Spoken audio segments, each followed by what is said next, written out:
युवा साथियों, नई कंप्यूटर अनुदेशक भर्ती की विज्ञप्ति को लेकर लगातार मैसेज और कॉल प्राप्त हो रहे हैं और सबसे ज्यादा शिथिलता चाहने वाले अभ्यर्थियों के मैसेज आ रहे हैं कि क्या हमारी भर्ती कब आएगी, क्या सहमति बनी थी और कब तक हम इंतजार करें। साथियों, ऐसे भी लोग हैं जो शिथिलता की मांग तो कर रहे थे, लेकिन घर बैठे रजाई में ओढ़कर वो मांग कर रहे थे, वो अब ज्यादा मुखर हो रहे हैं, लंबी लंबी बातें कर रहे हैं, जबकि वो न सड़क पे थे न गुजरात में थे।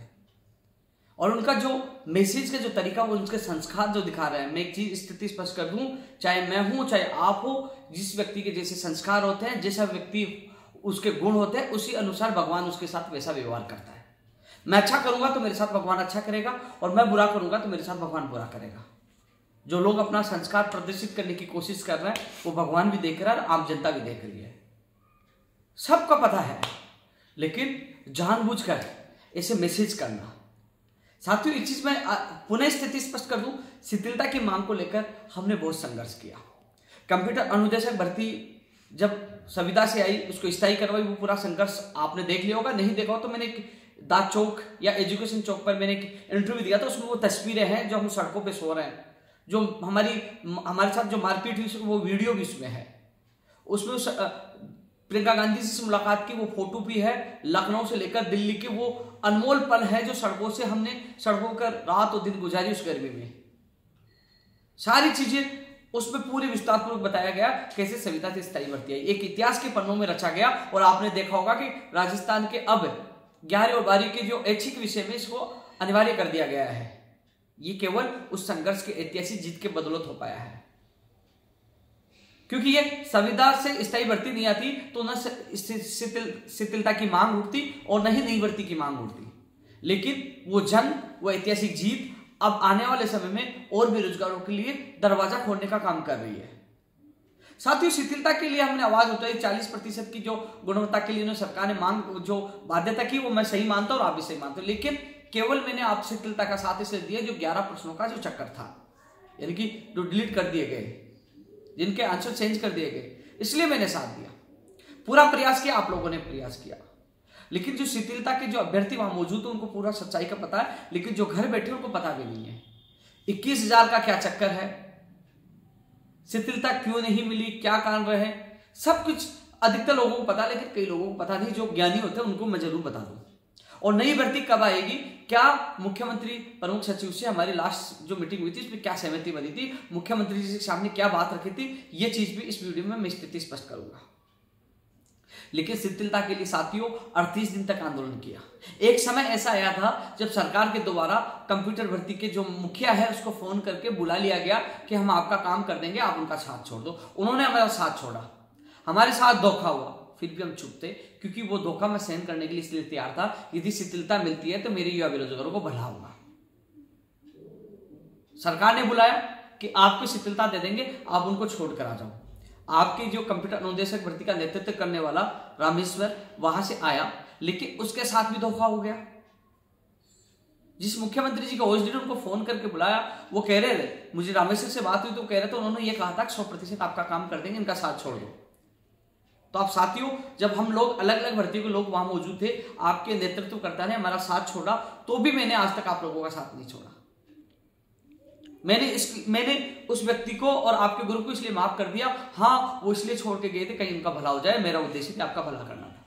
लेकिन सोचिए, जिस व्यक्ति को सरकार के एक प्रभावशाली व्यक्ति ने बुलाया और फिर आपको हाँ करके नहीं किया, तो अब गाली किसको दोगे, उस रामेश्वर को जो गया था या उस व्यक्ति को? रामेश्वर भी प्रयास कर सकता था, आप भी प्रयास कर सकते हैं। आपने राहुल गांधी जी से कितनी बार मिले आप और प्रयास किया, हाँ भी हुई, लेकिन काम नहीं हुआ। मैंने पूरा प्रयास किया। जहां गुजरात में जब मुलाकात हुई, प्राथमिकता के साथ आपकी बात रखी, और जहां जब मुलाकात हुई, जब गुजरात से आने के बाद मुख्यमंत्री प्रमुख सचिव से बात हुई, एक नहीं 2 प्रतिनिधि साथ गए। और इस बार जब मैं अनशन पे बैठा, अनशन का मुद्दा था जो लाठीचार्ज का विरोध में, लेकिन जब मुख्यमंत्री जी से वार्ता हुई तो मैंने फोन करके पवन देव गुर्जर को बुलाया, क्योंकि वो हॉस्पिटल में मुझसे मिलने आए थे, तो उसके नंबर थे और लोग तो गायब थे। किसी ने ये भी नहीं पूछा कि मेरी हालत कैसी है। जब मैं जेल के अंदर था, क्योंकि जेल में क्यों गया, श्यामनगर थाने में मुझे गिरफ्तार क्यों किया गया, क्योंकि मैं आप लोगों की आवाज गुजरात बुलंद कर रहा था, आप लोगों की मांगों को बुलंद कर रहा था मैं सरदार शहर में, लेकिन मुझे उठाकर जेल में डाल दिया गया झूठे मुकदमे में। जब मैं संकट में था तो बहुत लोग मेरे कम साथ थे, 2-3 लोग कंप्यूटर अनुदेशक भर्ती के अभ्यर्थी आए और सारे लोग गायब थे, लेकिन मैंने वो दर्द भी सहन किया, हॉस्पिटल में दर्द भी सहन किया। और जब मुझे वार्ता के लिए न्योता आया तो मैंने फोन करके पवन देव गुर्जर जो कंप्यूटर अनुदेशक भर्ती का जो अभ्यर्थी, उनको बुलाया, साथ ले गया, मुख्यमंत्री जी के सामने बात रखी।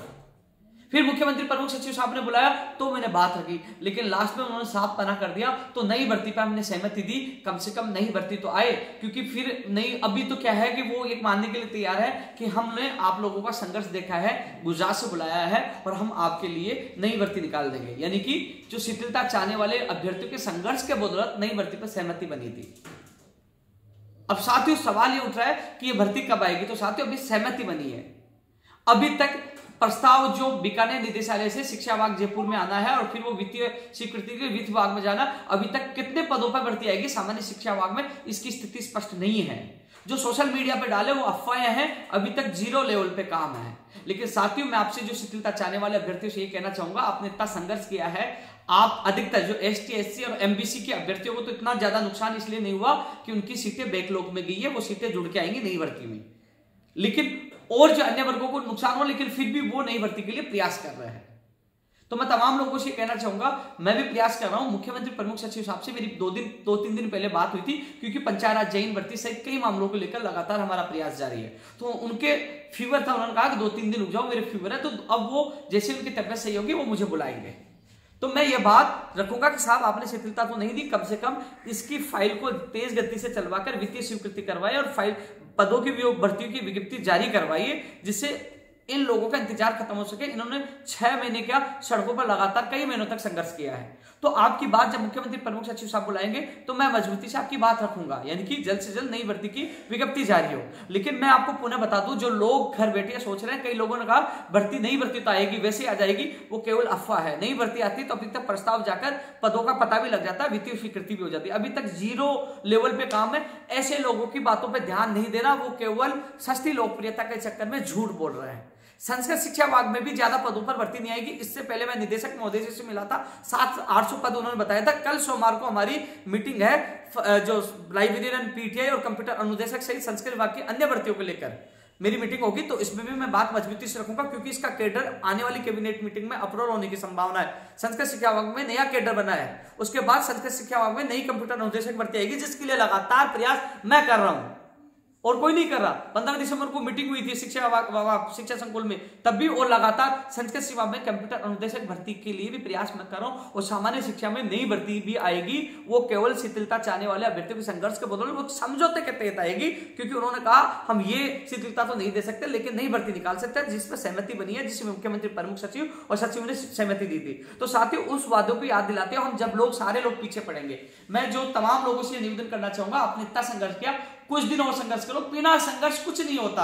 आप देख लीजिए कौन सी भर्ती बिना संघर्ष हो पा रही है। संघर्ष करना पड़ेगा।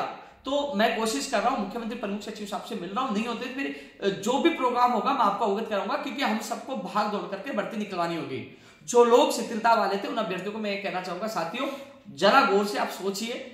मैं आपके साथ सड़कों पर सोया, काली दिवाली बनाई, मैंने जितना प्रयास हुआ मैंने प्रयास किया, लेकिन मैंने आप लोगों के साथ साथ चयनित अभ्यर्थियों से भी वादा किया था कि चयनित अभ्यर्थियों की नियुक्ति प्रक्रिया में किसी प्रकार की बाधा नहीं आने दूंगा, और नहीं आने दिया। जबकि शिथिलता वालों का जो प्रश्नों का विवाद था, शिथिलता वालों को मैंने साथ देने की वजह से कुछ अपवाद ऐसे भी थे जो चयनित अभ्यर्थियों को गुमराह करने की कोशिश की। मैं भर्ती को रोकना चाहता हूं, उन लोगों को मेरे खिलाफ करने की कोशिश की, लेकिन चयनित अभ्यर्थियों को भी समझ में आ गया कि जब संडे और सोमवार को छुट्टी के दिन भी हमारा जिला आवंटन करके नियुक्ति प्रक्रिया काउंसिल का कैलेंडर जारी करवा सकता है, जो शिक्षा मंत्री जी तुरंत फोन कर सकता है, सीनियर कंप्यूटर अनुदेशक भर्तियों को ज्वाइनिंग दिला सकता है, तो उनको समझ में आ गया कि असली काम कौन कर रहा है, कॉपी पेस्ट कौन है। तो सभी चयनित अभ्यर्थियों को समझ में आ गया।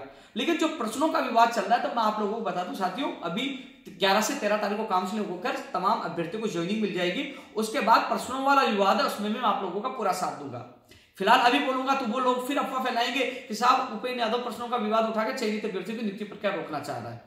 मेरे लिए नियुक्ति जिनको मिल रही है, जिनका अच्छा हो रहा है, तो उनको मैं प्राथमिकता दे रहा हूं, यानी कि जो चयनित अभ्यर्थियों को जल्द से जल्द ज्वाइनिंग हो जाए, जिसके लिए मैंने वादा किया था वो वादा निभा दिया। यानी कि अप्रैल के फर्स्ट वीक में शिक्षा मंत्री जी से जब विधानसभा में मिला था तो उन्होंने वादा किया था अप्रैल के फर्स्ट वीक में नियुक्ति प्रक्रिया के कैलेंडर जारी हो जाएगा, वो हो चुका है। 15 मार्च के लिए लिंक ओपन की बात की थी, वो हो चुका है। यानी कि जो शिक्षा मंत्री जी ने हमसे वादा किया वो पूरा हुआ, और धन्यवाद हमने ज्ञापित किया। आपने देखा होगा शिक्षा मंत्री जी के साथ हम बैठे, पूरा धन्यवाद दिया। तो आप देख लीजिए कैसे यह भर्ती प्रक्रिया पूरी हुई है। और जो ऐच्छिक विषय अनिवार्य किया गया है वो भी लखनऊ आंदोलन की वो ऐतिहासिक देन है।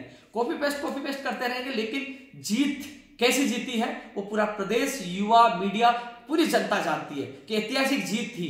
जो 19 जून को एक आदेश जारी हो गया था कि संविदा पे 10,000 से ज्यादा पदों पर राज्य सरकार भर्ती करेगी, और 21 जून को हमने मोर्चा खोला। 21 जून को दिल्ली बॉर्डर पे हमारे साथी गाजीपुर बॉर्डर पे वहां जाकर बैठ गए, और वहां 22 जुलाई तक, 12 जुलाई तक वहां बैठे रहे। 12 जुलाई को मैं उनके बीच में पहुंचा, वहां 12 और 13 जुलाई को उनके बीच में रात को सड़कों में सोया, और फिर हमने ऐलान किया कि मांगे नहीं मानी तो उत्तर प्रदेश कूच करेंगे। और हमने कूच किया, 16 जुलाई को कूच किया। वहां जाने के बाद हमारे साथ मारपीट हुई, मारा पीटा गया, मेरे साथ मारपीट हुई, लेकिन हमने हार नहीं मानी।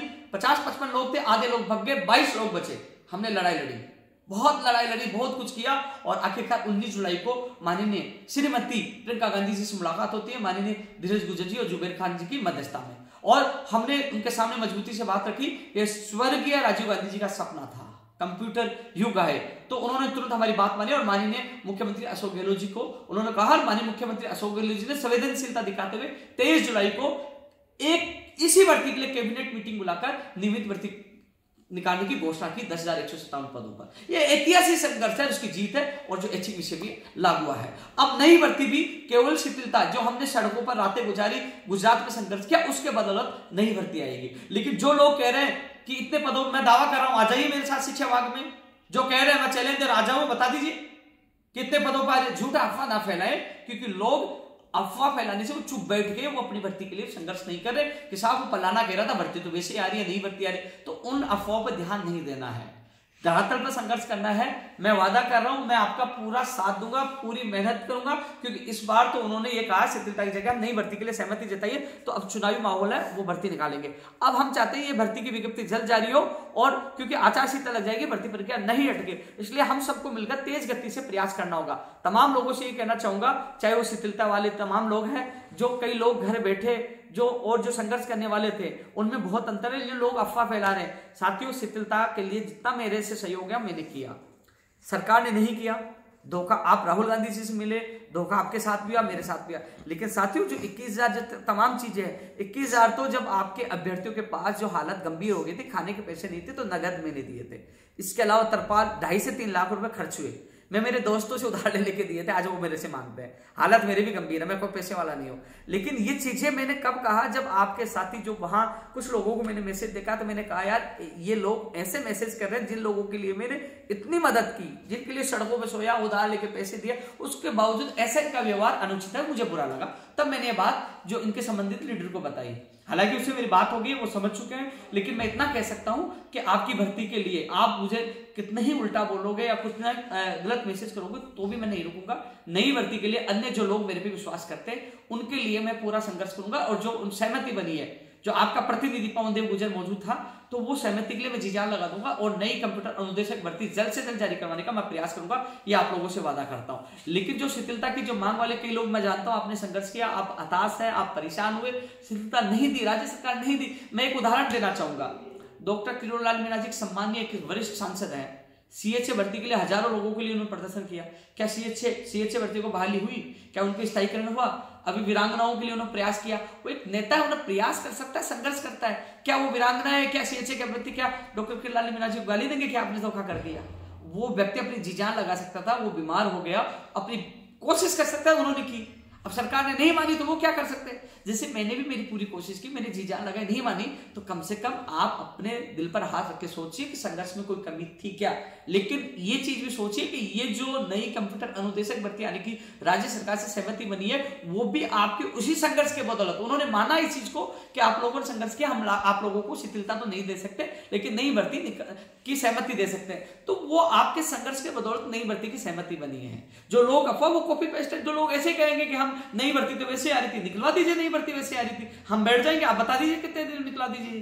तो ये इन अफवाहों पर ध्यान मत दीजिए। सबसे मैं निवेदन करना चाहूंगा, नई भर्ती के लिए हमारा प्रयास है, जल्दी हमारी जो मीटिंग होगी, आपके मैं प्रतिनिधि को साथ ले जाऊंगा, और जल्द से जल्द नई कंप्यूटर अनुदेशक भर्ती की विज्ञप्ति जारी करवाने की कोशिश करूंगा। संस्कृत विभाग में भी नई भर्ती निकलवाने की कोशिश करूंगा। जितना प्रयास मुझसे होगा मैं करूंगा, लेकिन दिल पे लेने की आवश्यकता नहीं थी। आपने बेहतरीन संघर्ष किया, शिथिलता सरकार ने नहीं दी, लेकिन नई भर्ती आपके संघर्ष के बदौलत आ रही है। और जो क्वेश्चनों का मामला है चयनित अभ्यर्थियों की ज्वाइनिंग के बाद, क्योंकि सीटें काफी खाली है, प्रश्नों वाले विवाद में भी आपका मैं पूरा साथ दूंगा, यह विश्वास आप लोगों को दिलाता हूं। तो साथियों, अफवाह पे ध्यान ना दें, आपके साथ मैं पहले भी था, आज भी आगे भी रहूंगा, लेकिन दिल मेरे भी है यार, क्योंकि आपको पता है कि गुजरात जाना व संघर्ष करना, उसके बदले में पता है श्यामनगर झूठे मुकदमे में जेल में 10 दिन रहना पड़ा। हर संकट मैंने सहन किया है, आईसीयू में भी तड़पा हूं, तो हर जगह संकट, हर दर्द सहन करके फिर भी मैं हर बात सुनकर आप लोगों के साथ रहता हूं। तो जरा सोचिए कि कोई व्यक्ति पहले भी आपके साथ था, आज भी आपके साथ था। आप सोचिए कि कोई व्यक्ति आपको इतना विश्वास आपके साथ कोई देने आया, जब आप सड़कों पे सो रहा था, मैं भी सड़कों पे सो रहा था, कोई नहीं आता। दोस्तों, जब आपका काम होने होगा आपके संघर्ष के बदौलत, तो कॉपी पेस्ट करने आ जाएंगे कि नई भर्ती आने वाली है हमारे संघर्ष के बदौलत। केवल अच्छाई में, सुख में लोग आपके साथ रहेंगे, बुराई और बुरे समय में लोग आपके साथ नहीं रहेंगे। लेकिन मैं तो बुरे समय में भी साथ था और अच्छे समय में भी साथ रहूंगा। धन्यवाद।